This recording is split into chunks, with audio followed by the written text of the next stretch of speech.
မိတ်ဆွေကွန်ပျူတာမှာ software ထဲဖို့စိုင်းနေမှာသွားထဲနေရတော့လား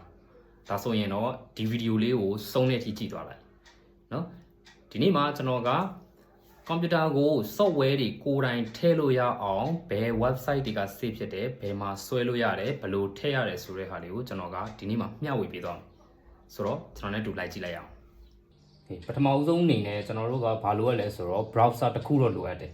ဆိုတော့မိမိကြိုက်နှစ်သက်ရာ browser ကနေတွားပြီးဆွဲလို့ရတယ်ကျွန်တော်ကတော့ Chrome နဲ့ပြပေးထားတယ်နော် Chrome နဲ့ပြပေးထားတယ်ဆိုတော့ဒီမှာဆိုလို့ရှိရင်ကျွန်တော်တို့ Chrome မှာရိုက်ထည့်လိုက် get into PC နော်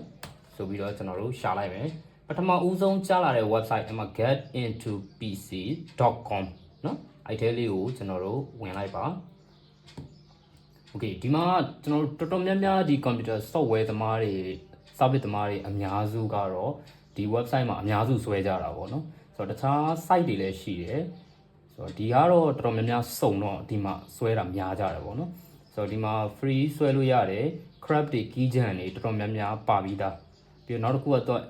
ကျွန်တော်တို့ computer အကြောင်းသိမသိဘူး installation step တွေကိုနားမလည်ဘူးဆိုရင်တော့မှဒီမှာသူ့ရဲ့ installation tutorial guide တွေသူက video လေးတွေနဲ့တင်ပေးထားတယ်အဲ့တော့ကျွန်တော်တို့က video ကိုကြည့်ပြီး like တင်လို့လည်းရတာပေါ့နော်အခုမှဒီ computer ကိုစလေးလာနေတဲ့သူတွေကိုယ့်ဘောက်ကို click ချင်တဲ့သူတွေဆိုရင်တော်လေးဆင်ပြေပါတယ်ဆိုတော့ဒီမှာကျွန်တော်တို့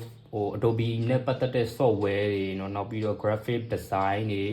engineering software တွေ antivirus တွေနောက်တခြား other ပေါ့เนาะ software တွေတော်တော်များများ craft version တွေဒီမှာရတယ်ပေါ့เนาะဆိုတော့ကျွန်တော်တို့ license ဝယ်စရာမလိုဘဲနဲ့ craft တွေသုံးလို့ရတယ်ဒီ site မှာကျွန်တော်အရင်ဦးဆုံးဒီမှာပေါ့เนาะတခုရိုက်ရှာပြလိုက်မယ်เนาะဥပမာကျွန်တော်ဆိုရင်ထားပါတော့ engineering software ဆို Revit ပေါ့เนาะ AutoCAD Autodesk Revit ပေါ့ Revit ကိုကျွန်တော်2020 version ရှာလိုက်မယ်နော်သူအဓိကတော့ version လေးတွေတော့ထည့်ရိုက်ပေးပေါ့ဒါဆိုလို့ရှိရင်သူကအနည်းဆက်ဆုံးတော့ကြားတယ်ပေါ့နော်ဆိုတော့ဒီကအပေါ် category မှာလည်းသူရွေးလို့ရပါတယ်ဆိုတော့ဒီမှာဆိုရင် Autodesk Revit 2020 version နော်အဲဆိုရင်အဲ့ထဲကိုဝင်လိုက်မယ်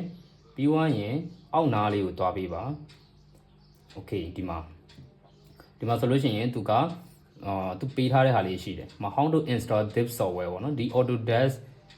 Revit 2020 version ကိုဘယ်လို install တင်ရလဲဆိုတဲ့ video file လေးပါတယ်အဲ့ဒါကိုကျွန်တော်တို့ဒီကနေတွားပြီး download ဆွဲလို့ရတယ်ဆိုတော့ video ကိုကြည့်ပြီးတော့သူ့ရဲ့အဆင့်တစ်ဆင့်ချင်းစီလိုက်လုပ်လို့လည်းရတယ်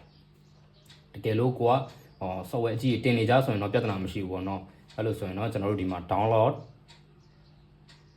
64bit เนาะတော်တော် 64bit ထိပဲပေးထားတာပေါ့เนาะလက်ရှိမှာတော့ 64bit ဆွဲလိုက်ဒီမှာဆိုလို့ရှိရင်ကျွန်တော်တို့သွားလိုက်ရင်သူ့ရဲ့ file size တွေဘယ်လောက်ရှိလဲဆိုတော့ကျွန်တော်တို့သူပြပေးထားပါပေါ့เนาะဒီမှာရှိတယ်ဒီမှာဆိုလို့ရှိရင် file size က 13GB ကျော်ပဲပေါ့เนาะထားပါတော့ 14GB နီးပါပေါ့เนาะပြီးတော့နောက်တစ်ခုကကျတော့ဒီမှာဒါ download ဆွဲရเนาะပြီးတော့အောက်က additional ဒီ update ဆိုတဲ့ဟာလေးရှိတယ်အဲဒီ additional update ကတော့သူကဒီ craft file တွေပါတတ်တယ် keygen တွေပါတတ်တယ်နောက်ပြီးတော့အဲ့ဒီ update file ကို run လိုက်တော့မှသူကတချို့ဟာတွေကျတော့သူကဒီ prepare လုပ်ပြီးသားပေါ့နော်activate လုပ်ပြီးသားတွေလည်းရှိတတ်တယ်ဆိုတော့အဲ့ဒါလေးကိုပါ down ရမယ်ဆိုတော့အဲ့ဒီမှာဒီ file လေးကို down လိုက်တဲ့အချိန်မှာသူက raw file နဲ့ရအောင် raw file တွေ zip file တွေနဲ့လာမှာဆိုတော့အဲ့ဒီ file တွေကိုတော့ password သူကခတ်ထားလိုက်မယ်အဲ့ဒီ password ကဒီမှာပေးထားပြီးသားနော် password ကဒီ get into site ကဆွဲသမျှ software တွေအကုန်လုံးရဲ့ password ကတော့သူက1 2 3ပဲနော်အဲ့ဆိုအဲ့ဒါလေးကိုဒီမှာရှာလို့ရပါတယ်ဒါမှမဟုတ်လို့ရှင်လဲကျွန်တော်တို့ Adobe နဲ့ပတ်သက်တဲ့ဟာပေါ့နော်ဥပမာအားဖြင့်ကျွန်တော်တို့ Photoshop ကျွန်တော်ဆိုရင်မှာထားပါတော့နော် Photoshop ကိုကျွန်တော်2021 version လိုချင်တယ်ရိုက်ရှာလိုက်ဒါဆိုရင်ဒီမှာ Adobe Photoshop 2021 version ရှိတယ်နော်အစုံရှိတယ်တော်တော်များများ software တွေအစုံရှိရပေါ့နော်ဆိုတော့ software သမားတွေတော်တော်လေးအဆင်ပြေပါတယ်ဒါဆိုလို့ရှိရင်ကျွန်တော်တို့သူ့ရဲ့ full set size က2.3GB ပဲရှိမှာပေါ့နော်ဆိုတော့ဒီမှာလည်းအဲ့လိုပဲ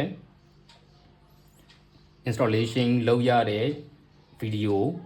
အဆင့်ဆင့်ကိုတော့ video နဲ့လုပ်ပေးထားတယ်နောက်တစ်ခုကဒီမှာ download နော်သူလည်းလိုပဲ 64bit 2.3GB ရှိရပေါ့နော်နောက်တစ်ခုက password ပေးထားပြီးသား password ကတော့1 2 3ပဲခါတိုင်းလိုပဲနော်ဆိုတော့ဒီမှာတော်တော်များများဆွဲပြီးတော့ installation လုပ်လို့ရပါတယ်တော်တော်အဆင်ပြေတဲ့ website လေးကိုမျှဝေပေးတာပါနောက်ထပ်နည်းပညာအကြောင်းအရာတွေကိုဆက်ပြီးတော့တင်ပေးဦးမှာဖြစ်လို့ကျွန်တော် account လေးကို follow လုပ်ထားပေးခဲ့ကြပါဦးအားလုံးကိုကျေးဇူးတင်ပါတယ်